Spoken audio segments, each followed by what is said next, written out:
desenvolveu tem.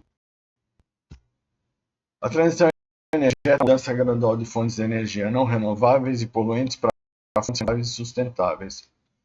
As fontes renováveis que existem no Brasil são a hidráulica, eólica, solar e biomassa.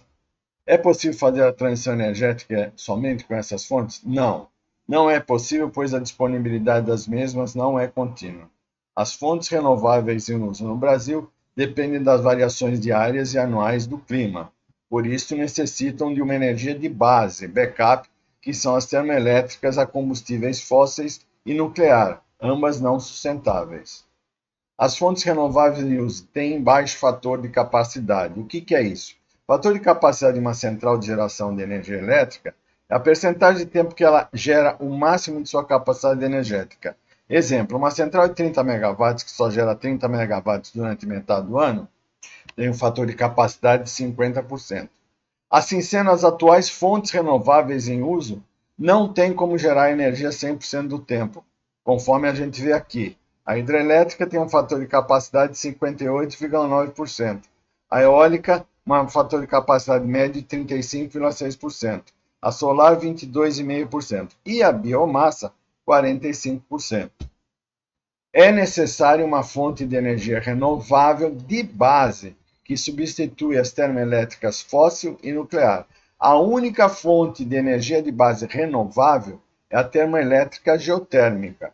O fator de capacidade de uma termoelétrica geotérmica pode chegar a 98% e, em média, fica ao redor de 70%.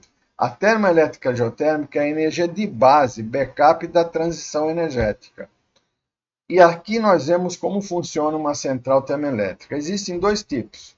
Uma que funciona com vapor direto e uma outra que pode acionar um fluido de trabalho, que é o caso desse diagrama aqui. A central termoelétrica geotérmica usa o calor permanente do interior da Terra para aquecer a água e transformá-la em vapor, que movimenta a turbina, que vão gerar energia elétrica continuamente. Aqui no caso, eu tenho um sistema binário. O que é? Eu vou injetar água no interior da Terra, ela esquenta lá dentro, sobe por aqui a elevada temperatura ou vaporizada, passa num trocador de calor, que vai esquentar um fluido que tem uma pressão de vapor bem mais baixa que a água, vai vaporizar, mover uma turbina e movimentar um gerador que vai gerar energia elétrica. Isso é chamado sistema binário.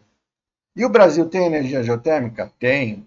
Muito pouco explorada e não para eletricidade. Por quê? Porque se deve à crença de que potencial de geração geotérmica elétrica só existe onde há vulcões ativos ou impacto entre placas tectônicas ativas. Isso não é verdade.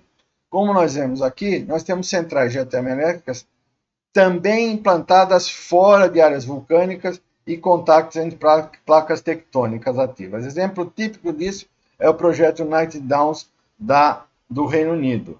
É uma planta de demonstração que foi feita em Redruth, Cornwall, no Reino Unido, tá? Teve o custo de implantação de 25 milhões de libras esterlinas, usa um ciclo binário ORC e foi feito em cima de um corpo, dentro de um corpo granítico, que é típico de área estável, área que não tem vulcão e não tem compressão de placa. Ela gera 3 megawatts de energia elétrica e 10 megawatts de calor. E quais os locais no Brasil para implantação de centrais geotermoelétricas? Estudos existentes apontam para vários locais promissores onde condições tectônicas atuais e recentes geram o calor necessário para tais centrais. Porém, há necessidade de se invertir no detalhamento desses estudos e aprofundamento das pesquisas para a viabilização desse potencial. Enquanto isso não ocorrer, não há como fazer transição energética. Vamos continuar dependendo do backup das termoelétricas fósseis e nucleares.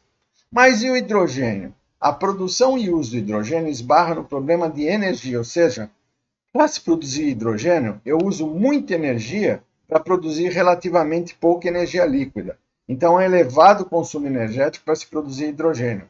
Desta forma, a sua viabilização também passa pela disponibilidade contínua e renovável de fonte energética para tal, ou seja, energia elétrica geotérmica. No Brasil, pensa em produzir hidrogênio a partir de biomassa, indústria sucroalcooleira, que tem uma boa logística e estrutura de distribuição, mas tem um fator de capacidade baixo. Porém, a necessidade de energia para produzir hidrogênio em quantidade suficiente demanda maiores recursos energéticos com maior disponibilidade.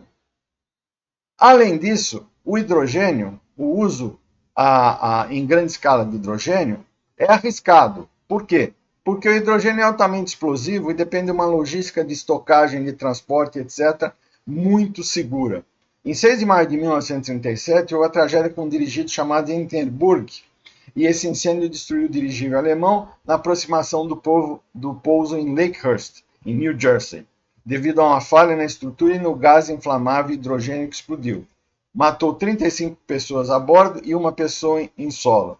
Foi o fim da era dos dirigíveis e passageiros com hidrogênio. Esses dirigíveis modernos usam hélio.